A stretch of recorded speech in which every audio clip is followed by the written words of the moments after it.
problema do entendimento da Bíblia é a Bíblia. É porque resolveram colocar dentro de uma biblioteca, porque o nome Bíblia vem de biblos, que significa biblioteca. E essa Bíblia protestante, evangélico-protestante, é a mais curta, a mais resumida de todas.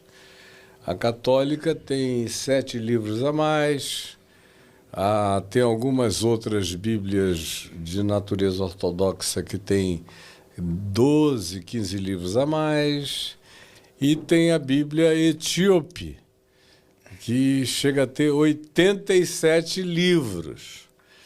Agora, eles pegaram o pacotão inteiro da literatura judaica, da Torá, do Pentateuco de Moisés, antiquíssimo, obsoleto numa quantidade brutal de declarações que, se você as praticar, você é preso. Se você pegar a lei de Moisés e praticar no dia de hoje, você vai para a cadeia. Sim.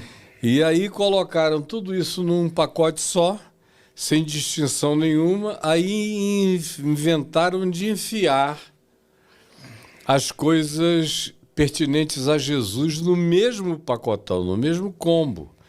Aí puseram Mateus, que é antitético em relação a tudo que Moisés praticamente falou, a ponto de Jesus, em cada frase do Sermão do Monte, dizer: ouvistes o que foi dito por Moisés, pelos antigos, no passado? Eu, porém, vos digo. Ele contradiz. Faça outra coisa. Faça outra coisa. Não é mais assim. Acabou. Aquele tempo está vencido. A lei e os profetas vigoraram até João Batista. Aí ele bota um risco ali. Agora é pregado o Evangelho do Reino de Deus. E o Evangelho do Reino de Deus é o que Jesus encarnou, manifestou, ensinou e propalou. E não há equívoco nenhum quanto ao fato de que não dá para achar Jesus parecido com Moisés. Isso.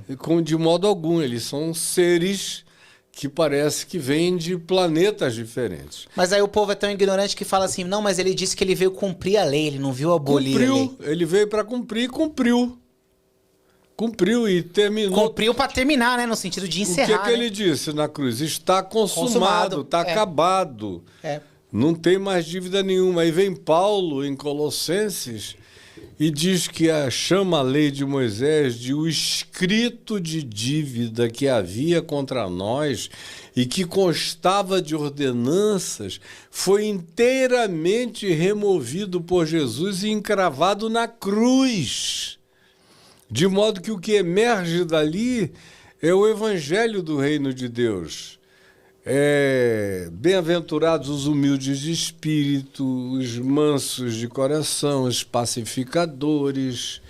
Tudo que Moisés não recomendou ser. Não vos vingueis a vós mesmos, não julgueis. Tudo que decorre dali você não encontra na lei de Moisés como um mandamento prioritário e explícito. É o oposto, é a antítese. Aí você pega, por exemplo, uma carta de Paulo aos Filipenses, recomendando alegria, gozo, prazer, comunhão, integração, consolação de uns para com os outros, e tente encontrar alguma semelhança com os ensinos do Velho Testamento. O que Paulo escreveu aos Efésios, sobre espiritualidade, dimensões espirituais, sobre o crescimento de Deus em nós em Cristo Jesus, ou o que ele escreveu aos Gálatas dizendo: fiquem grávidos de Cristo para que ele cresça e se desenvolva em vós. O Novo Testamento inteiro é a antítese do que o Pentateuco ensinou. Agora, se você quiser piorar infinitamente as coisas, a única coisa que não piora no Velho Testamento em relação ao Novo são algumas porções dos Salmos, E eu agora acabei de lançar um curso chamado O Poder dos Salmos, Ah, é? que é a releitura dos Salmos tendo Jesus como chave interpretativa. Que legal, vou fazer. Faça, tá lá, disponível no Vou fazer. caiofab.com.br/cursos. Foi lá, eles mandam para você. Aí os salmos viram milhares de evangelhos de acordo com Jesus, porque tem coisas nos salmos que não dá para você aturar. Como, por exemplo, Salmo 137, no final, bem-aventurado é todo aquele que pegar os filhos dos babilônios e arrebentar a cabecinha deles na pedra, esmagar. E a quantidade enorme de outros salmos que dizem, ó Senhor, me vinga, mata os meus inimigos. Eu nunca vi um justo mendigar o pão, isso não é verdade, né? Não, isso aí é verdade. É verdade, cara? É verdade. Porque não é possível um justo mendigar o pão? Não, é verdade se o justo não quiser trabalhar. Ah, entendi. Não quiser, mas uma pessoa que trabalhe, se ela não procurar um emprego, se ela só procurar trabalho, ninguém passa fome quando não quer emprego e quer trabalho. Entendi. Um justo seria também a pessoa que vai atrás, né? O justo não é um indivíduo que fica sentado esperando que alguma coisa aconteça. Na justiça do reino de Deus existe ação, existe compromisso, existe solidariedade, existe responsabilidade, existe produção, tudo isso está no pacote. De algum lugar vai aparecer, mesmo que todo mundo te negue. Nunca faltou, e a promessa de Jesus nos evangelhos é que não vai faltar. Se você buscar em primeiro lugar o reino de Deus e a sua justiça, que não tem nada a ver com viver dentro de igreja, templo, sendo diácono, presbítero e tudo. O reino de Deus está no mundo.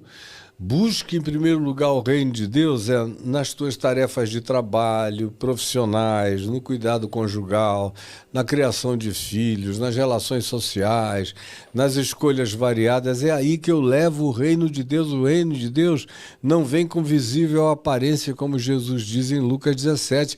É uma atitude, é um estado de espírito, é um olhar, é uma interpretação, é uma postura, é um modo de ser. Pratique esse modo de ser e não vai faltar nada. Todas as coisas te acompanharão. Então, voltando aonde a gente estava, o que eu estava dizendo é que o Novo Testamento ter colocado nesse combo o que é obsoleto, o que é... Deixado claro, né? do Alzheimer do passado... Precisa ser esquecido. Tem que ser deixado de lado. Paulo chama de caducidade da letra. E quando você fala isso, o pessoal acha que você tá pegando pesado, né? Mas é Paulo, eu estou citando Paulo. Briguem com Paulo. Ou então o escritor de Hebreus diz que essas coisas eram sombra que passaram. O fim da lei é Cristo. O fim da lei é Cristo. Romanos 10, para a justiça de todo aquele que crê. Paulo usa a linguagem da caverna de Platão, quando ele diz que era sombra. Era como estar dentro da caverna de Platão, só vendo aquelas coisas sem entender e ver nada com nitidez. Você enxerga com nitidez no Evangelho de Jesus.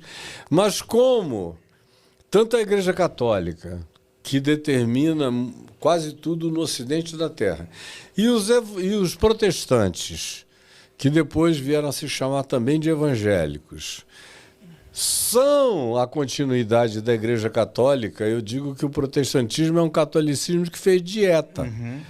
Então eles tiraram aqueles ídolos de dentro dos templos, eles fizeram dieta, fizeram uma bariátrica. Mas a estrutura principal continua lá, não se chama mais o pastor de sacerdote. Mas o pastor protestante é tão sacerdote quanto o pastor, o sacerdote católico. Sim. É ele quem te batiza, quem te casa, quem dá as ordens, quem controla tudo. É o mesmo controle, é o mesmo domínio e é a mesma loucura. Ficou até pior, porque na Igreja Católica o padre tem menos autonomia de dominação sobre a congregação do que os pastores evangélicos protestantes, neopentecostais especialmente, conseguiram adquirir em relação a esse povo que não sabe discernir entre a mão direita e a mão esquerda e obedece a tudo que eles dizem. Então, colocar o pacotão todo dentro da Bíblia, chamar o livro de a palavra de Deus, não saber fazer distinção entre uma coisa e outra. Tem gente que diz, não, Jesus é lindo, mas eu prefiro Moisés. Você nunca ouviu isso? Já. Eu ouço o tempo todo há 52 anos. Não, Jesus é maravilhoso, é lindo, é romântico, mas eu gosto é de Moisés, é do pau cantando, é de ameaça, é da terra se abrindo, o pessoal sendo engolido. Tem gente que diz: o senhor prega esse evangelho da graça de Deus, é a coisa mais linda, mas eu sinto saudade mesmo, é do Senhor dos Exércitos.